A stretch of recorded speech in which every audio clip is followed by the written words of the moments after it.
ಅನ್ನೋಂಥದ್ದು ಆಶಯ ಅಪ್ಪಾಜಿಯವರಾಗಿತ್ತು, ಬರ್ಗೂರು ಸರ್ ಅವ್ರದ್ದು. ಆ ಸಂದರ್ಭಕ್ಕೆ ಸರಿಯಾದಂಥ ಹಾಡುಗಳ ಆಯ್ಕೆಯನ್ನ ಅವ್ರು ಮೊದಲೇ ಮಾಡ್ಕೊಂಡಿದ್ರು ಮತ್ತು ಎಲ್ಲ ಹಾಡುಗಳನ್ನ ಮೊದಲೇ ಅವರು ಬರೆದು ರೆಡಿ ಮಾಡಿಟ್ಟಿದ್ರು. ಸೊ ಅರ್ಧ ಕೆಲಸ ನಮ್ಗೆ ಅಲ್ಲೇ ಕಡಿಮೆ ಆಗೋಗುತ್ತೆ. ಅವ್ರು ಬರೆದಂಥ ಸಾಹಿತ್ಯಕ್ಕೆ ಸಂಗೀತವನ್ನ ಮಾಡುವಂತಹ ಒಂದು ದೊಡ್ಡ ಜವಾಬ್ದಾರಿಯನ್ನ ನನಗೆ ಕೊಟ್ಟಿದ್ರು. ಹಾಗೂ ಇದು ಅವರ ನಿರ್ದೇಶನದ ನನಗೆ ಕೊಟ್ಟಂತ ಸಂಗೀತ ನಿರ್ದೇಶನದ 7ನೇ ಚಿತ್ರ. ಸೊ ಅದನ್ನ ತುಂಬಾ ಖುಷಿಯಿಂದ ಹೇಳೋದಕ್ಕೆ ಇಷ್ಟಪಡ್ತೀನಿ. ಮತ್ತೆ ಇದರಲ್ಲಿ ಹಾಡುವಂತ ಸಿಂಗರ್ಸ್ ಏನಿದ್ದಾರೆ, ಹೇಮಂತ್ ಅವರು ನಿಮ್ಮೆಲ್ಲರಿಗೂ ಗೊತ್ತಿರುವಂತಹ ಅದ್ಭುತವಾದಂತಹ ಸಿಂಗರ್ ಹೇಮಂತ್ ಅವರು ಒಂದು ಹಾಡನ್ನ ಹಾಡಿದ್ದಾರೆ. ಮತ್ತೆ ಅವ್ರ ಜೊತೆನಲ್ಲಿ ಅಮೂಲ್ಯ ಮೈಸೂರು ಸರಿಗಮಪದಲ್ಲಿ ತುಂಬಾ ಚೆನ್ನಾಗಿ ಹಾಡಿ ಎಲ್ಲರ ಪ್ರಶಂಸೆಯನ್ನ ಗಳಿಸ್ಕೊಂಡಿದ್ರು. ಅವ್ರು ಪ್ರಥಮ ಬಾರಿಗೆ ಈ ಹಾಡನ್ನ ಸಿನಿಮಾದಲ್ಲಿ ಹಾಡಿದ್ದಾರೆ. ಮತ್ತೆ ಮೋಹನ್ ಅವರು ಮೋಹನ್ ಅವರಿದ್ದಾರೆ, ದಯವಿಟ್ಟು ನಿಂತ್ಕೊಳ್ಳಿ. ಮೋಹನ್ ಅವ್ರು ಹಾಡಿರೋದು ಕೊನೆಯ ಹಾಡು ಬನ್ನೀರಿ ಬನ್ನೀರಿ ಹಾಡನ್ನ, ಒಂದು ಹೋರಾಟದ ಬಂಡಾಯ ಗೀತೆಯನ್ನ ಹಾಡಿರುವಂತ ಅದ್ಭುತವಾದಂತಹ ಸಿಂಗರ್, ಫೋಕ್ ಸಿಂಗರ್ ಅವರು ಹಾಡಿದ್ದಾರೆ. ಮತ್ತೆ ಒಂದು ಹಾಡನ್ನ ನಾನು ಹಾಡಿದ್ದೀನಿ, ಇನ್ನೊಂದು ಬಿಟ್ ಸಾಂಗ್ ನೋಡಿದ್ರಿ, ಅದು ನಾನೇ ಹಾಡಿರೋದು. ಮತ್ತೆ ವಿಶೇಷವಾದಂಥದ್ದು ಏನು ಅಂದ್ರೆ ವಿಜಯರಾಘವೇಂದ್ರ ಸರ್ ಅವರು ಹಾಡಿದ್ದು ಮೊದಲ ಹಾಡು, ಕನ್ನಡದ ಹಾಡನ್ನ ಹಾಡಿರೋದು. ಈ ಚಿತ್ರದ ನಾಯಕನವರು ಅವ್ರು ಆಲ್ರೆಡಿ ಹಾಡಿ ಪ್ರೂವ್ ಮಾಡಿದ್ದಾರೆ, ತುಂಬಾ ಅದ್ಭುತವಾದಂತ ಸಿಂಗರ್ ಅಂತ. ಈ ಒಂದು ಹಾಡನ್ನ ಅವರೇ ಹಾಡ್ಬೇಕು ಅನ್ನೋದು ಕೂಡ ಅಪ್ಪಾಜಿ ಅವರು ಹೇಳಿ, ಅವ್ರು ತುಂಬಾ ಚೆನ್ನಾಗಿ ಹಾಡ್ತಾರೆ, ಅವ್ರ ಹತ್ರ ಹಾಡ್ಸೋಣ ಅಂತ. ಅದನ್ನ ತುಂಬಾ ಚೆನ್ನಾಗಿ ಹಾಡಿದ್ದಾರೆ. ಅವರ ಅನುಪಸ್ಥಿತಿಯಲ್ಲಿ ಅವರಿಗೆ ಮತ್ತೆ ನಮ್ಮ ಎಲ್ಲ ಗಾಯಕರಿಗೆ ಧನ್ಯವಾದಗಳನ್ನ ತಿಳಿಸೋದಕ್ಕೆ ಇಷ್ಟಪಡ್ತೀನಿ. ಅಂಡ್ ಒಂದು ಸ್ಪೆಷಲ್ ನೋಟ್ ಮಾಡೋದಾದ್ರೆ, ಇಲ್ಲಿ ಇಡೀ ತಂಡ ಬರ್ಗೂರು ಅಪ್ಪಾಜಿ ಅವರ ಜೊತೆನಲ್ಲಿ ಯಾರ್ಯಾರು ಕೆಲಸ ಮಾಡಿದ್ದಾರೆ, ಎಲ್ಲರೂ ಒಂದು ತಂಡವಾಗಿ ಕೆಲಸ ಮಾಡಿ ಎಲ್ಲದರಲ್ಲೂ ನಮ್ಗೆ ಸಪೋರ್ಟ್ ಅನ್ನ ಮಾಡ್ತಾನೆ ಮಾಡಿದ್ದಾರೆ. ಅವರೆಲ್ಲರಿಗೂ ಧನ್ಯವಾದಗಳು. ಇದು ಇವರು 24ನೇ ಸಿನಿಮಾ. ಹೌದಲ್ಲ, ಅಂದ್ರೆ ಮೇಷ್ಟ್ರು ನಿರ್ದೇಶನ ಮಾಡಿದಂತ ಮೊದಲನೇ ಸಿನಿಮಾಯಿಂದ ಹಿಡಿದು ಇವತ್ತಿನ ಈ ಏನು ಸ್ವಪ್ನ ಮಂಟಪ ಅಂತಿದೆ, ಅದು 24ನೇ ಚಿತ್ರ. ಚಪಾಳಿ ಸಂತೋಷ ಪಡ್ಬೇಕು. ಎಲ್ಲ ಆತ್ಮೀಯರು, ಇದು ಮನೆ ಸಮಾರಂಭ ಅಂತ ನಾನು ಅನ್ಕೊಂಡಿದ್ದೀನಿ. ಇದರಲ್ಲಿ ಇವತ್ತು 2 ವಿಶೇಷವಾದ ಒಂದು ಹೇಳ್ಬೇಕಾದಂದ್ರೆ, ಈ ಒಂದು ಸ್ವಪ್ನ ಮಂಟಪ ಇವರು ಬರೆದಂತ 25 ವರ್ಷದ ಹಿಂದಿನ ಕಾದಂಬರಿ ಆದ್ರೆ, ಇವತ್ತು ಅವರ ಮಾತಿನಲ್ಲೇ ಹೇಳಿದ ಧಾಟಿನಲ್ಲಿ ಹೇಳ್ಬೇಕಾದ್ರೆ, ಒಂದು ಕಡೆ ವಾಸ್ತವಿಕವಾದ ಇದು, ಇನ್ನೊಂದು ಇವತ್ತು ಏನು ನಡೀತಾ ಇದು ಕಾಲ್ಪನಿಕ, ಅಂದ್ರೆ ಅವತ್ತಿನ ಕಾಲ್ಪನಿಕ, ಇವತ್ತಿನ ವಾಸ್ತವಿಕ. ಅದ್ಭುತವಾದ ಮಾತು.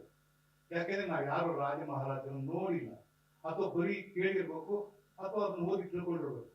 ಆದ್ರೆ ಸಿನಿಮಾ ಮಾಡ್ಬೇಕಾದ್ರೆ, ಅದನ್ನ ಕಾರ್ಯರೂಪಕ್ಕೆ ತರಬೇಕಾದ್ರೆ ಬಹಳ ಕಷ್ಟ ಇದೆ. ಆ ಒಂದು ಕಠಿಣವಾದ ಕೆಲಸವನ್ನ ಸಿನಿಮಾ ಮೂಲಕ ಮಾಡೋದಕ್ಕೆ ಈ ಚಿತ್ರದಲ್ಲಿ ಬಹಳಷ್ಟು ನಾನು ನೋಡುವಾಗ ಬಹಳ ಖುಷಿ ಪಟ್ಟೆ. ಯಾಕಂದ್ರೆ ಇವತ್ತು ಅಂತ ಒಂದು ವ್ಯವಸ್ಥೆ ಸಿನಿಮಾಗಳು ಮಾಡಬೇಕಾದ್ರೆ ತುಂಬಾ ಕಷ್ಟ ಇದೆ. ಅದ್ರ ಜೊತೆಗೆ ಅವರು ಇನ್ನೊಂದು ಮಾತು, ಸಮತೆ ಹಾಗೂ ಮಮತೆ, ಅಂದ್ರೆ ಸಮಾನತೆ ಇರಬೇಕು, ಮಮಕಾರ ಇರಬೇಕು. ನೋಡಿ, ಇದು ಇವತ್ತಿನ ಚಿತ್ರರಂಗದಲ್ಲಿ ದುಡ್ಡು ಹಾಕ್ಬಿಟ್ರೆ ನಿರ್ಮಾಪಕರು ಅಂತ ಹೇಳ್ಬಿಡ್ತಾರೆ. ಆದ್ರೆ ಆ ನಿರ್ಮಾಪಕನ ಉಳಿಸುವ ಕೆಲಸ ಹಾಗೂ ಸಿನಿಮಾವನ್ನ ಪೂರ್ಣವಾಗಿ ನಿರ್ಮಾಣ ಮಾಡುವಂತ ಕೆಲಸ ಕೆಲವೇ ನಿರ್ದೇಶಕರಲ್ಲಿ ಬರ್ಗೂರು ರಾಮಚಂದ್ರಪ್ಪನವರು ಮೊದಲನೇ ಸ್ಥಾನದಲ್ಲಿರ್ತಾರೆ. ಯಾಕೆಂದ್ರೆ ಉದಾಹರಣೆಗೆ ನಾನೇ ಇದ್ದೀನಿ, ನನ್ನ ಸಿನಿಮಾ ಮಾಡಿದಾಗ, ತಾಯಿ ಸಿನಿಮಾ ಮಾಡಿದಾಗ ಅವರ ತೆಗೆದುಕೊಂಡಂತ ಕೆಲವು ನಿರ್ಧಾರಗಳಿಗೆ ನಾವು ಯಾರು ಮುಕ್ತರಾಗ್ತಾ ಇಲ್ಲ. ಅವ್ರಿಗೆ ಬಿಟ್ಬಿಡ್ತಾ ಇದ್ವಿ. ಅವ್ರಿಗೆ ಬಿಟ್ರೆ ಸಿನಿಮಾ ಉತ್ತಮವಾಗಿ ಬರುತ್ತೆ ಅನ್ನೋದಕ್ಕೆ ಈ ಸ್ವಪ್ನ ಮಂಟಪ ಒಂದು ಕಾರಣ. ನನ್ನ ಸಿನಿಮಾ ಗೆಲ್ತಾರ ರಾಷ್ಟ್ರ ಪ್ರಶಸ್ತಿ, ರಾಜ್ಯ ಪ್ರಶಸ್ತಿ ಖಂಡಿತ ಈ ಸಿನಿಮಾಗೂ ನಿರೀಕ್ಷೆ ಮಾಡ್ತೀವಿ ಸರ್. ಅದನ್ನು ಮತ್ತೆ ಹೇಳ್ಬೇಕು ಅಂತಂದ್ರೆ, ಇವತ್ತು ನಮ್ಗೆ ಒಂದು ಕಾರ್ಯ, ಒಂದು ಕೆಲಸ ಮಾಡ್ಬೇಕಾದ್ರೆ ಅಚ್ಚುಕಟ್ಟು ಇರ್ಬೇಕು. ಅನೇಕ ನಾವು ಈ ವಿಡಿಯೋ ಆಡಿಯೋ ರಿಲೀಸ್ ಅಂತ ಹೋದಾಗ ಆ ವೇದಿಕೆಯಲ್ಲಿ ಯಾರು ಇರ್ತಾರೆ, ಯಾರು ಮಾತಾಡ್ತಾರೆ, ಹೆಂಗ್ ಓಡಾಡ್ತಾರೆ, ಉದ್ದಕ್ಕೂ ಕಿರ್ಚ್ತಾ ಇರ್ತಾರೆ, ಕೂಗ್ತಾ ಇರ್ತಾರೆ. ಬಹುಶಃ ಅದನ್ನು ಇಷ್ಟಪಡುವಂತ ಜನರು ಇರ್ತಾರೆ. ಆದ್ರೆ ಒಂದು ಕಾರ್ಯಕ್ರಮ ಅಂತ ನಿರೂಪಣೆ ಮಾಡ್ಬೇಕಾದ್ರೆ ಇವತ್ತು ಏನು ಅಚ್ಚುಕಟ್ಟಾಗಿ ನಾವು ಕೂತ್ಕೊಂಡು ನೋಡ್ತಾ ಇದ್ವಿ, ಇದು ಹಿಂದೆ ನಾವು ರಾಜ್ಕುಮಾರ್ ಕಾಲದಲ್ಲಿ ನೋಡಿದಂತ ಒಂದು ಭಾವನೆ ನನ್ನ ಮನಸ್ಸಲ್ಲಿ ಬರ್ತಾ ಇದೆ. ಅಂದ್ರೆ ಕಾರ್ಯಕ್ರಮವನ್ನ ಒಂದು ಅದ್ಭುತವಾದ ರೀತಿಯಲ್ಲಿ ಕೊಡಬೇಕು ಅನ್ನೋದು ಎಷ್ಟು ಯಾವಾಗ್ಲೂ ಅಷ್ಟೇ ಅವ್ರದ್ದು ಹೋಮ್ ವರ್ಕ್ ಮಾಡ್ಕೊಂಡೇ ಬಂದು ಕೂತ್ಕೊಳ್ಳೋದು. ಹಾಗಾಗಿ ಇವತ್ತಿನ ಈ ಕೆಲಸವನ್ನ ಅವರು ಅಚ್ಚುಕಟ್ಟಾಗಿ ಮಾಡಿದ್ದಾರೆ. ಮತ್ತೆ ಎರಡು ಶೇಡ್ ಇರುತ್ತೆ, ದ್ವಿಪಾತ್ರದಲ್ಲಿ ಅಭಿನಯಿಸಬೇಕು ಅಂತ ಹೇಳಿದಾಗ ನನಗೆ ಬಹಳ ಸಂತೋಷ ಆಯ್ತು. ಈ ತರದ ಒಂದು ಸಿನಿಮಾ ನಾನು ಯಾವತ್ತೂ ಮಾಡಿರ್ಲಿಲ್ಲ. ಅದರಲ್ಲೂ ಚಾರಿತ್ರಿಕ ಸ್ಮಾರಕವನ್ನ ಉಳಿಸ್ಬೇಕು ಅನ್ನೋ ಒಂದು ವಿಷಯವನ್ನ ಈ ಸಿನಿಮಾ ಹೇಳುತ್ತೆ. ಇಷ್ಟು ಒಳ್ಳೆ ಕಥಾಹಂದ್ರ, ಮತ್ತೆ ಅದರ ಜೊತೆಗೆ ಈ ಮಹಿಳಾ ಪಾತ್ರಗಳಲ್ಲಿ ನಾವು ಅವಳ ಏನ್ ಹೇಳ್ತಾರೆ ತುಮುಲಗಳು, ಈ ಒಂದು ಲೇಯರಿಂಗ್ ಆಫ್ ಕ್ಯಾರೆಕ್ಟರ್ಸ್ ನಾವು ಹೆಣ್ಮಕ್ಳು ಪಾತ್ರಗಳಲ್ಲಿ ಸಿನಿಮಾದಲ್ಲಿ ನೋಡೋದು ತುಂಬಾ ಕಮ್ಮಿ. ಆದ್ರೆ ಇಲ್ಲಿ ಎರಡೂ ಪಾತ್ರಗಳಲ್ಲಿ ಸಾಕಷ್ಟು ವಿಷಯಗಳನ್ನ ಮಿಶ್ರು ತಂದಿದ್ದಾರೆ. ಸೊ ಈ ಪಾತ್ರ ನಾನು ಮಾಡೋದಕ್ಕೆ ನಂಗೆ ಬಹಳ ಸಂತೋಷ ಆಯ್ತು. ಒಂದು ಟೀಚರ್ ಪಾತ್ರ ಮಾಡಿದೀನಿ ನಾನು, ಮಂಜುಳಾ ಮೇಡಮ್ ಅಂತ. ಇನ್ನೊಂದು ಪಾತ್ರ ನೀವು ನೋಡಿದ್ರಿ ಈಗ ಹಾಡಿನಲ್ಲಿ, ಒಂದು ರಾಣಿ ಪಾತ್ರದಲ್ಲಿ ನಾನು ಕಾಣಿಸ್ಕೊಳ್ತಾ ಇದ್ದೀನಿ. ಎರಡು ಪಾತ್ರ ಮಾಡೋದು ತುಂಬಾ ಚಾಲೆಂಜಿಂಗ್ ಅನಿಸ್ತು. ಮತ್ತೆ ಮುಖ್ಯವಾಗಿ ಎಲ್ಲರೂ ಹೇಳ್ತಾ ಇದ್ದಂಗೆ ಇದು ಒಂದು ಖಂಡಿತವಾಗಿ ವಿಭಿನ್ನವಾದ ಚಿತ್ರತಂಡ. ಇಲ್ಲಿ ನಾವು ಸಿನಿಮಾ ಮಾಡ್ತಾ ಇದ್ವಿ ಅನ್ನೋದಕ್ಕಿಂತ ಹೆಚ್ಚಾಗಿ ಒಂದು ರಂಗಭೂಮಿನಲ್ಲಿರುವಂತಹ ಶಿಸ್ತನ್ನ ನಾವು ಕಾಣ್ಬೋದು, ಅಸಮಾನತೆಯನ್ನು ನಾವು ಕಾಣ್ಬೋದು. ಇವರು ತಂತ್ರಜ್ಞರು, ಇವರು ಕಲಾವಿದರು, ಅಥವಾ ಇವ್ರು ಹೆಚ್ಚು ಇವ್ರು ಕಡಿಮೆ ಅನ್ನೋ ಯಾವುದೇ ಭಾವನೆ ಇಲ್ಲದೆ ಎಲ್ಲರೂ ಒಟ್ಟಿಗೆ ಒಂದೇ ತರ ಇದ್ದು ಕಲಿಸ್ತಾ ಬಂದಂತ ಸಿನಿಮಾ. ಅದು ಅವ್ರ ಎಜುಕೇಶನಲ್ ಬ್ಯಾಕ್ ಗ್ರೌಂಡ್ ಮತ್ತೆ ಅವರ ಸರ್ ಅವ್ರ ನಡವಳಿಕೆಯಲ್ಲಿ, ಅವ್ರ ನಡೆನುಡಿನಲ್ಲೇ ಇದೆ. ಥ್ಯಾಂಕ್ ಯು ಸರ್ ನನ್ನನ್ನು ಆಯ್ಕೆ ಮಾಡ್ಕೊಂಡಿದ್ದಕ್ಕೆ. ಮತ್ತು ಮಹಿಳಾ ಸಂಗೀತ ನಿರ್ದೇಶಕಿ ಈ ಒಂದು ಸಿನಿಮಾದಲ್ಲಿದ್ದಾರೆ. ಸೊ ಥ್ಯಾಂಕ್ ಯು ಶಮಿತಾ ಅವರು, ತುಂಬಾ ಒಳ್ಳೆ ಹಾಡುಗಳನ್ನ ಕೊಟ್ಟಿದ್ದಾರೆ. ಮತ್ತೆ ವಿಜಯರಾಘವೇಂದ್ರ ಸರ್ ಜೊತೆ ನಾನು ಇದು 2ನೇ ಚಿತ್ರ ಮಾಡ್ತಿರೋದು. ಒಂದು ವೆಬ್ ಸೀರೀಸ್ ಮಾಡಿದ್ದೆ. ಖಂಡಿತ ಅವ್ರು ನನ್ನ ಸ್ನೇಹಿತರ ತರ. ಬಹಳ ದುಃಖದ ದಿನಗಳಲ್ಲಿ ಅವರು ಮೋಸ್ಟ್ಲಿ ಅವರ ಜೀವನದ ಒಂದು ಅತಿ ಕಷ್ಟದ ಕಾಲದ ನಂತರ ಸಿನಿಮಾ ಶೂಟಿಂಗ್ಗೆ ಈಗಲೇ ಬಂದಿದ್ದು ಅಂತ ಹೇಳಿದ್ರು. ಆ ಒಂದು ಸಮಯದಲ್ಲಿ ಅವರು ಚಿತ್ರೀಕರಣನ ಯಾವುದೇ ಮನಸ್ಸಲ್ಲಿ ಏನೇ ನೋವಿದ್ರು ಅದನ್ನ ಪಕ್ಕಕ್ಕೆ ಬಿಟ್ಟು ನಮ್ಮ ಜೊತೆಗೆಲ್ಲ ಆರಾಮಾಗಿದ್ದು ಅವರು ನನ್ ಕೆಲಸ ಮಾಡೋದ್ರಿಂದ ನನ್ನ ದುಃಖದಿಂದ ಹೊರಗಡೆ ಬರ್ತೀನಿ ಅಂತ ಹೇಳ್ತಾ ಇದ್ರು. ಆ ಒಂದು ಸಂದರ್ಭದಲ್ಲಿ ನಾವು ಇದನ್ನ ಶೂಟ್ ಮಾಡಿದ್ದು. ಒಳ್ಳೆ ಅನುಭವ ಮತ್ತೆ ಕಲಿಕೆಯನ್ನ ಕೊಟ್ಟಂತ ಚಿತ್ರ. ನನ್ನ ಚಿತ್ರದ ಛಾಯಾಗ್ರಾಹಕರು ನಾಗರಾಜ್ ಅದ್ವಾನಿ. ಅವರ ಮೊದಲ ಛಾಯಾಗ್ರಹಣದ ಚಿತ್ರವೂ ನನ್ನದೇ. ಆ ಚಿತ್ರದಲ್ಲೇ ಮೊದಲ ಚಿತ್ರದಲ್ಲೇ ಅವರು ರಾಜ್ಯ ಪ್ರಶಸ್ತಿಯನ್ನ ಪಡ್ಕೊಂಡ್ರು. ಅವರು ನನ್ನ ಜೊತೆ ಕೆಲಸ ಮಾಡ್ತಿರುವಂತಹ ಸಹ ನಿರ್ದೇಶಕರು, ಸಹಾಯಕ ನಿರ್ದೇಶಕರಿದ್ದಾರೆ. ನಟರಾಜ್ ಶಿವು ಮೈಸೂರಲ್ಲಿ ರಾಜ್ಕುಮಾರ್ ಫಿಲಂ ಇನ್ಸ್ಟಿಟ್ಯೂಟ್ ಅಂತ ನಡೆಸ್ತಿದ್ದಾರೆ. ಆಮೇಲೆ ಪ್ರವೀಣ್, ಇವರಿಬ್ರು ವೃತ್ತಿಪರ ಸಹ ನಿರ್ದೇಶಕರಲ್ಲ. ಇವರಿಬ್ರು ನನ್ನ ಸಿನಿಮಾಗೆ ಮಾತ್ರ ಬರ್ತಾರೆ, ಆಮೇಲೆ ಅವರವ್ರ ಕೆಲಸಗಳಿಗೆ ಹೋಗ್ತಾರೆ. ಇನ್ನೊಬ್ರು ನನಗೆ ಸಹಾಯಕರು ನಮ್ಮ ಗೋಪಿ ಅಂತ, ಗೋಪಾಲಕೃಷ್ಣ ಅಂತ ಹೇಳಿ. ಈ ಶಮಿತಾ ಮಲ್ನಾಡ್ ಈಗಾಗಲೇ ಪರಿಚಯ ಆಗಿದ್ದಾರೆ. ಇನ್ನು ಕಲಾವಿದರಿದ್ದಾರೆ ನಮ್ಮಲ್ಲಿ. ಸುಂದರರಾಜ್ ಅವರು ಪರಿಚಯ ಗೊತ್ತು ನಿಮ್ಗೆ, ರಂಜಿನಿ ರಾಘವನ್ ಗೊತ್ತು, ರಾಜಪ್ಪ ದಳವಾಯಿ ಅಂತ ಕೊಂಡಿದ್ದೀವಿ, ಪ್ರೊಫೆಸರ್ ರಾಜಪ್ಪ ದಳವಾಯಿ ಅವರು. ಇನ್ನೊಬ್ರು ಪ್ರೊಫೆಸರ್ ಸುಂದರರಾಜ್ ಅರಸು ಅವರು, ಶಿವಲಿಂಗ್ ಪ್ರಸಾದ್ ಅವರು. ಅಷ್ಟೆಲ್ಲ ಇನ್ಯಾರು ಮರೆತಿದ್ರೆ ಅವರೇ ನಿಂತ್ಕೊಂಡ್ಬಿಡ್ಬೋದು. ಮೇಷ್ಟ್ರ ಕೆಲಸ ಮಾಡ್ತೀನಿ. ಗಾಯಕರನ್ನು ಈಗಾಗಲೇ ಒಬ್ಬರು ಬಂದಿದ್ದಾರೆ, ಅವರ ಪರಿಚಯವನ್ನ ಈಗಾಗಲೇ ಮಾಡ್ಕೊಟ್ಟಿದ್ದಾರೆ. ನಿಂತ್ಕೊಳ್ತೀನಿ ಇನ್ನೊಂದ್ಸರಿ. ಇವರು ನನ್ನ ಸಿನಿಮಾದಲ್ಲಿ ಹಾಡಿರೋರು ಅಷ್ಟೇ ಅಲ್ಲ, ವೇದ ಸಿನಿಮಾದಲ್ಲಿ ಬಹಳ ಪ್ರಸಿದ್ಧವಾದ ಒಂದು ಶಿವರಾಜ್ ಕುಮಾರ್ ಅವರ ಚಿತ್ರದಲ್ಲಿ ಇವರು ಹಾಡಿದ್ದಾರೆ. ಇದಿಷ್ಟು ಜನ ತಂಡ ಇವತ್ತು ಇಲ್ಲಿ ಬಂದಿದೆ. ನನ್ನ ಅನೇಕ ಸ್ನೇಹಿತರು ಬಂದಿದ್ದಾರೆ. ಅವ್ರ ಪರಿಚಯ ಒಂದ್ಸರಿ ಮಾಡ್ಕೊಡ್ಬೇಕಾಗಿತ್ತು, ಮಾಡಿದ್ದೇನೆ. 24 ಸಿನಿಮಾಗಳ ಬಗ್ಗೆ ಇರುತ್ತೆ. 22 ಸಿನಿಮಾದಲ್ಲಿ ಪ್ರಶಸ್ತಿ ಅಂದ್ರು. ಅದು ಸಿನಿಮಾಕ್ಕೆ ಬಂದಿರೋ ಪ್ರಶಸ್ತಿ ಅಲ್ಲ, ಅದನ್ನು ಸ್ಪಷ್ಟಪಡಿಸ್ತೇನೆ. ಯಾವ್ದಾದ್ರು ಒಂದೊಂದು ವಿಭಾಗಗಳಿಗೆ ನನ್ನ ಸಿನಿಮಾಗಳಿಗೆ ಪ್ರಶಸ್ತಿ ಬಂದಿರೋದು ನಿಜ. ಸಿನಿಮಾಕ್ಕೆ ಅಂತ ಪ್ರಶಸ್ತಿ ಬಂದು ಆಗಲೇ 15 ವರ್ಷ ಆಗಿದೆ, ಬಂದಿಲ್ಲ.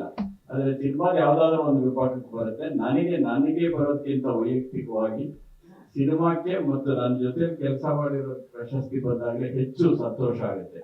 ಹಾಗಾಗಿ ಈ ಸಿನಿಮಾದಲ್ಲೂ ಆ ಸಂತೋಷ ಬರಲಿ ಅಂತ ನಮ್ಮ ಸುಂದರರಾಜ್ ಹಾರೈಸಿದ್ದಾರೆ. ನಿಜ ಆಗಲಿ ಅಂತ ಅಂದ್ಕೊಳ್ತಾ, ನಮ್ಮ ನಿರ್ಮಾಪಕರಿಗೂ ಒಳ್ಳೇದಾಗಲಿ ಅಂತ ಹೇಳ್ತಾ ಕಾರ್ಯಕ್ರಮದ ಮುಂದಿನ ಘಟ್ಟಕ್ಕೆ ಹೋಗೋಣ. ಇವತ್ತು ಅವರ ಸಾಹಿತ್ಯದ ಮೂಲಕ ನಮ್ಮೆಲ್ಲರಿಗೆ ಜಾಗೃತ ಮಾಡುವಂತೆ ಅಭಿವ್ಯಕ್ತಿಗೊಳಿಸಿದೆ ಹಾಗೆ ಅಂತೇಳಿ ನಾನು ಭಾವಿಸುತ್ತೇನೆ. ಅವರು ನಮಗೆ ಫೋನಲ್ಲಿ ಮಾತನಾಡಿದಾಗ ಕೆಲವು ನಿಮಿಷ 2-3 ನಿಮಿಷ ಒಂದು ಏನು ಸ್ವಪ್ನಮಂಟಪ ಏನಿರ್ಬೋದು ಅನ್ನೋದನ್ನ ನನಗೆ ಹೇಳಿದ್ರು. ಅವಾಗ ನನಗೆ ಭಾರಿ ಖುಷಿ ಅನಿಸ್ತು. ಯಾಕಂದ್ರೆ ಆಗ ತಾನೇ ಲಕ್ಕುಂಡಿ ಪ್ರಯೋಗವನ್ನ ಮಾಡಿ ಲಕ್ಕುಂಡಿ ನಮ್ಮ ದೊಡ್ಡ ಯಜ್ಞ ಪ್ರಾಚ್ಯಾವಶೇಷಗಳ ಅನ್ವೇಷಣೆಯ ಯಜ್ಞವನ್ನ ಮುಗಿಸಿ ಬೆಂಗಳೂರಿಗೆ ಬಂದಿದ್ದೆ. ಇವು ಕಥೆ ಹೇಳೋ ಮುಂದೆ ಆಮೇಲೆ ಇವತ್ತು ನಾನು ಈ ಹಾಡುಗಳನ್ನು ಕೇಳುವಾಗ ನನಗೆ ಈ ಚಿತ್ರ ಎಷ್ಟು ನೋಡ್ತಿದ್ನೋ ಅಷ್ಟು ನಾನು ಲಕ್ಕುಂಡಿ ನೋಡ್ತಿದ್ದೆ. ನಿಮ್ಮೆಲ್ಲರಿಗೂ ಆಶ್ಚರ್ಯ ಆಗ್ಬೋದು. ಲಕ್ಕುಂಡಿ ಒಳಗ ಪ್ರೊಫೆಸರ್ 101 ಗುಡಿಗಳು, 101 ಬಾವಿಗಳು, ಇತಿಹಾಸ ಪ್ರಸಿದ್ಧವಾದದ್ದು ಅದೆಲ್ಲ. ಒಂದೊಂದು ಗುಡಿ ಅಂದ್ರೇನು? ಒಂದೊಂದು ಗುಡಿ ಒಂದೊಂದು ಪ್ರವಾಸಿ ತಾಣ ಆಗಬೇಕು. ಆ ರೀತಿಯ ಶಿಲ್ಪಕಲೆ ತನ್ನದೇ ಆಗಿರ್ತಕ್ಕಂಥ ಇತಿಹಾಸವನ್ನ ಹೇಳುವ ಆ ಒಂದು ನಕ್ಷೆ, ಅವರ ಪ್ರಯತ್ನ, ಅವೆಲ್ಲ ನಿಮ್ಮೆಲ್ಲರಿಗೆ ಆಶ್ಚರ್ಯ ಆಗ್ಬೋದು, ನೋವಾಗುತ್ತೆ. ನಾವು ಮೊನ್ನೆ ಏನು ಪ್ರಾಚ್ಯಾವಶೇಷಗಳ ಅನ್ವೇಷಣೆ ಮಾಡಿದ್ವಿ, ಆ ಸಂದರ್ಭದೊಳಗೆ ನಮಗೆ 1200 ಪ್ರಾಚ್ಯಾವಶೇಷಗಳನ್ನ ನಾವು ಹುಡುಕೋದಕ್ಕೆ ಸಾಧ್ಯ ಆಯ್ತು. ಜನ ತಂದದ್ದು ಎಂತೆಂಥ ಸುಂದರವಾಗಿರ್ತಕ್ಕಂಥ ಕಲಾಕೃತಿಗಳನ್ನು ಎಲ್ಲಿಂದ ತಗೊಂಡು ಬಂದ್ರು ಅಂತೀರಿ ನೀವು? ಬನ್ನಿ ಕೆಳಗಿನಿಂದ ತಗೊಂಡು ಬಂದ್ರು, ತಿಪ್ಪೆಯಿಂದ ತಗೊಂಡು ಬಂದ್ರು. ಅವರ ಮನೆ ಕಟ್ಟಿಯನ್ನ ತೆಗೆದು ಕೆಳಗೈದೊಂದು ನಾವು ಡಬ್ಬ ಹಾಕಿವಿ ಅಂತೇಳಿ ಆ ಕಲ್ಲನ್ನ ಹೊರಡಿಸಿ ಅದನ್ನ ತಂದು ಅಲ್ಲಿ ನಮಗೆ ದೊರೆತ ಸುಮಾರು 10 ಕಂಬಗಳು. ಅಂತ ಒಂದು ಐತಿಹಾಸಿಕ ಸ್ಥಳ, ನಮ್ಮ ಪರಂಪರೆಯನ್ನ ತಿಳಿಸುವಂತ ಸ್ಥಳ. ಆ ಊರು ಜನರಿಗೆ ಅಭಿಮಾನ ಹುಟ್ಟಿಸ್ಬೇಕು. ಬಹುಶಃ ಈ ಸ್ವಪ್ನ ಮಂಟಪದ ಮೂಲಕ ಬರಗೂರವರು ನಮ್ಮ ಜನರಲ್ಲಿ ನಮ್ಮ ಇತಿಹಾಸದ ಬಗ್ಗೆ, ನಮ್ಮ ಪರಂಪರೆ ಬಗ್ಗೆ, ನಮ್ಮ ಸಂಸ್ಕೃತಿ ಬಗ್ಗೆ, ನಮ್ಮ ಹಿಂದಿನ ರಾಜರ ಸಾಧನೆಗಳ ಬಗ್ಗೆ ಒಂದು ರೀತಿ ಅಭಿಮಾನ ಕುದಿಸೋದಕ್ಕೆ ಅವರು ಈ ಒಂದು ಪ್ರಯತ್ನವನ್ನ ಮಾಡ್ತಾ ಇದ್ದಾರೆ ಅಂತ ಹೇಳಿ ಭಾವಿಸ್ಬೇಕು. ಆಕ್ಚುಲಿ ನಾವು ಮಲೆಮಹದೇಶ್ವರ ಗ್ರೂಪ್ ಆಫ್ ಕಂಪನೀಸ್, ನಾವು manufacturing of RCC PSC poles, manufacturing of spun poles. Spun pole ಅಲ್ಲಿ ನಾವು ಮಾರ್ಕೆಟ್ ಅಲ್ಲಿ ತುಂಬಾನೇ ಡಾಮಿನೇಟ್ ಆಗಿದ್ದೀವಿ. ನಂತರ manufacturing of conductors, manufacturing of coyote conductors, recent ಆಗಿ ಮ್ಯಾನುಫ್ಯಾಕ್ಚರಿಂಗ್ ಆಫ್ ಟ್ರಾನ್ಸ್ಫಾರ್ಮರ್ ಕೂಡ ಸ್ಟಾರ್ಟ್ ಮಾಡಿದ್ದೀವಿ. ಮತ್ತು ಕಾಂಟ್ರಾಕ್ಟ್ ವರ್ಕ್ ಕೂಡ ತಗೋತಾ ಇದ್ವಿ.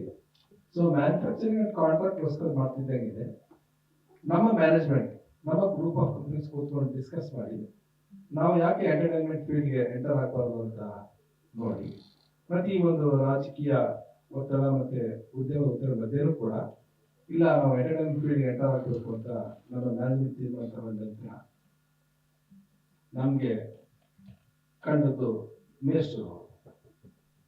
ಅವರ ಆಟೋಮೆಟಿಕಲಿ ಅವರು ನಮ್ಮನ್ನು ಅಪ್ರೋಚ್ ಮಾಡೋದು, ನಾವು ಅವ್ರನ್ನ ಅಪ್ರೋಚ್ ಮಾಡಿದ್ವಿ. ನಾವು ಚಿತ್ರವನ್ನ ಮಾಡಬೇಕು ಅಂತ ಅನ್ಕೊಂಡಿದ್ವಿ. ಅಟ್ ದಿ ಸೇಮ್ ಟೈಮ್ ಅವರು ಕೂಡ ನೆಕ್ಸ್ಟ್ ಸಿನಿಮಾಕ್ಕೆ ಪ್ಲಾನ್ ಮಾಡ್ತಾ ಇದ್ರು. ಆಗ ನಾವು ಸಪರೇಟ್ ವರ್ಟಿಕಲ್ ಸ್ಟಾರ್ಟ್ ಮಾಡಿ ಎಂಟರ್ಟೈನ್ಮೆಂಟ್ ಇಂಡಸ್ಟ್ರಿಗೆ ನಾವು ಎಂಟರ್ ಆದ್ವಿ. ಈಗ ಒಂದು ಪ್ರಾಯೋಗಿಕವಾಗಿ ನಾವು ಒಂದು ಸಿನಿಮಾನ ಮಾಡಿದ್ವಿ. ಹೀಗೇನೆ ಎಲ್ಲರ ಸಹಕಾರ ಮುಂದುವರೆದು ನಮ್ಗೆ ಒಳ್ಳೆ ಎಂಟರ್ಟೈನ್ಮೆಂಟ್ ಸಿಗುತ್ತೆ ಅಂತ ಕೂಡ ಎಕ್ಸ್ಪೆಕ್ಟ್ ಮಾಡಿದ್ವಿ. ಮುಂದಿನ ದಿನಗಳಲ್ಲಿ ನಾವು ಕಮರ್ಷಿಯಲ್ ಮೂವೀಸ್ ಮತ್ತೆ ಮಕ್ಕಳ ಸಿನಿಮಾಗಳು ಕೂಡ ಮಾಡಬೇಕು ಅಂತ ನಮ್ಮ ಮ್ಯಾನೇಜ್ಮೆಂಟ್ ಕೂಡ ಯೋಚನೆ ಮಾಡ್ತಾ ಇದೆ. ಹಾಗಾಗಿ ಮಾಧ್ಯಮ ಮಿತ್ರರು ನಾವು ಬೇಡ್ಕೊಳ್ತೀನಿ, ತುಂಬ ನಮಗೆ ಸಹಾಯ ಮಾಡಿ, ಹೆಚ್ಚಿನ ಪ್ರೋತ್ಸಾಹ ಕೊಡಲಿಕ್ಕೆ ಅನುವು ಮಾಡಿ ಮುಂದಿನ ಚಿತ್ರಗಳಿಗೆ ನಮಗೆ ಹೆಲ್ಪ್ ಮಾಡಲಿಕ್ಕೆ ಕೂಡ ಈ ಸಂದರ್ಭದಲ್ಲಿ ಇಷ್ಟಪಡ್ತೀನಿ. ಒಂದು ಇಲ್ಲಿ ಬರೋ ಒಂದು ಖುಷಿ ಆಗೋದು ನನಗೆ ಹಳೆ ನೆನಪುಗಳು. ನಾವು ಇಲ್ಲೇ ಪ್ಲೇ ಮಾಡ್ತಾ ಇದ್ವಿ, ಇಲ್ಲೇ ಚಿತ್ರಗಳು ಪ್ಲೇ ಆಗ್ತಾ ಇತ್ತು, ನಾನು ನೋಡ್ತಾ ಇರೋ ನೆನಪಾಯ್ತು. ನಾವಲ್ಲಿ ಕೂತ್ಕೊಂಡು ನಾನು ಮನೋರಿಗೆ ಪ್ಲೇ ಮಾಡುವಾಗ ಇಲ್ಲೇ ಕೀಬೋರ್ಡ್ ಪ್ಲೇ ಮಾಡ್ತಾ ಇದ್ವಿ. ಲಾಸ್ಟ್ ರೆಕಾರ್ಡಿಂಗ್ ನಾನು ಬೇರೆಯವ್ರಿಗೆ ಪ್ಲೇ ಮಾಡೋದು ಇಲ್ಲೇ ಈ ಜಾಗದಲ್ಲಿ ಸೂರ್ಯವಂಶ ಬ್ಯಾಕ್ಗ್ರೌಂಡ್ ಪ್ಲೇ ಮಾಡಿದೆ. ಸೊ ಈ ಜಾಗದ ಒಂದಷ್ಟು ನೆನಪಿರುತ್ತೆ ನಮಗೆ. ಇವತ್ತು ಇದರಲ್ಲಿ ಪಾಸಿಟಿವಿಟಿ ಇದೆ. ಸ್ವಪ್ನ ಮಂಟಪ ಅನ್ನೋ ಟೈಟಲ್ ಅಲ್ಲಿ ಒಂದು ಪಾಸಿಟಿವಿಟಿ ಇದೆ. ಅದಕ್ಕಿಂತ ಹೆಚ್ಚಾಗಿ ನನಗೆ ಇದು ಒಂದು ನಮ್ಮ ಪಿಕ್ಚರ್ ಇದ್ದಂಗೆ. ವಿಜಯ ರಾಘವೇಂದ್ರ ನನ್ನ ತುಂಬಾ ಸ್ನೇಹಿತ, ಆಪ್ತ ಸ್ನೇಹಿತ, ನನ್ನ ತಮ್ಮನ ತರ ಅಂತ ಹೇಳ್ಬೋದು. ವಿಜಯ ರಾಘು ಫಿಲ್ಮ್ ಅಂದ ಕೂಡಲೇ ನಮ್ಮ ಪಿಕ್ಚರ್ ಇದ್ದಂಗೆ. ಹಾಗೆ ಶಮಿತಾ ನಮ್ ಟೀಮ್ ಅಂತ ನಾನು ಹೆಮ್ಮೆಯಿಂದ ಹೇಳ್ಕೊತೀನಿ. ಒಂದು ಶೀಸ್ ಟ್ಯಾಲೆಂಟ್ ಯಾವತ್ತೂ ನನಗೆ ಕ್ರೆಡಿಟ್ ಕೊಡ್ತಾ ಇರೋದು ಯಾವುದು ನನ್ನ ಇಂಟ್ರೊಡ್ಯೂಸ್ ಮಾಡಿದ್ದು ಅಂತ. ಆಕ್ಚುಲಿ ನಾವೆಲ್ಲ ಕಾರಣ ಅಷ್ಟೇ, ಬಟ್ ಕಲೆ ಇದ್ದಲ್ಲಿ ಕಲೆನೇ ಅವರ ನೇತೃತ್ವ ತಗೊಂಡು ಹೋಗುತ್ತೆ. ಅದಕ್ಕೆ ನಾವೆಲ್ಲ ಅದಕ್ಕೆ ಕಾರಣ ಮಾತ್ರ. She is worth it. ನಾನು ಯಾವತ್ತೂ ನನ್ನ ಫೇವ್ರೆಟ್ ಸಿಂಗರ್ ಅಂತ ಹೇಳಕ್ಕೆ ಇಷ್ಟಪಡ್ತೀನಿ. ತುಂಬಾ ಚೆನ್ನಾಗಿ ಮಾಡಿದ್ದಾರೆ. Beautiful job. ನನಗೆ ಪ್ರೇಮವೇ ವಾಸ್ ಮೈ ಫೇವ್ರೇಟ್ ಇಂದ ಆಗ ಈಗಲೇ ಹೇಳ್ತೀನಿ. ಸೊ ಯಾವಾಗ ಹೇಳಿದಂಗೆ ಪಟೇಲ್ ಸರ್ ಹೇಳಿದಂಗೆ ಈ ತರ ಕಾದಂಬರಿ ಆಧಾರಿತ ಚಿತ್ರ ಬರೋದು ಸ್ವಲ್ಪ ಕಂಪ್ಯಾರಿಟಿವ್ಲಿ ಕಮ್ಮಿ ಆಗಿದೆ. ಕಾರಣ ಇವ್ರು ಹೇಳಿದಂಗೆ ನೋಡೋರ ಸಂಖ್ಯೆ ಸ್ವಲ್ಪ ಕಮ್ಮಿ ಆಗಿದೆ. So that's a phase. ಯಾವತ್ತು ಮೆಲಡಿ ಸಾಂಗ್ಸ್ ಅಂತ. ಬಟ್ ನಾನೊಂದು ಸಣ್ಣ ಉದಾಹರಣೆ, ಉಪೇಂದ್ರ ಚಿತ್ರದಲ್ಲಿ ಏನಿಲ್ಲ ಅಂತ ಇಟ್ಸ್ ಟೋಟಲ್ ಮೆಲಡಿ ಸಾಂಗ್ ಅಂತ ಕೊಟ್ಟಿದೆ. ಆ ಟೈಮಲ್ಲಿ ಯಾರು ಕೇಳಿಲ್ಲ ಅದನ್ನ. 25 ವರ್ಷ ಆದ ನಂತರ ಈಗ ಮತ್ತೆ ವೈರಲ್ ಅಂತ. ಸೊ ಯಾವತ್ತು ಮೆಲಡಿ ಸಾಂಗ್ಸ್ಗೆ ಲೈಫ್ ಯಾವತ್ತು ಇದ್ದೇ ಇದೆ, ಅದರಲ್ಲಿ ಎರಡು ಮಾತಿಲ್ಲ. It may take some time ಅಷ್ಟೇ.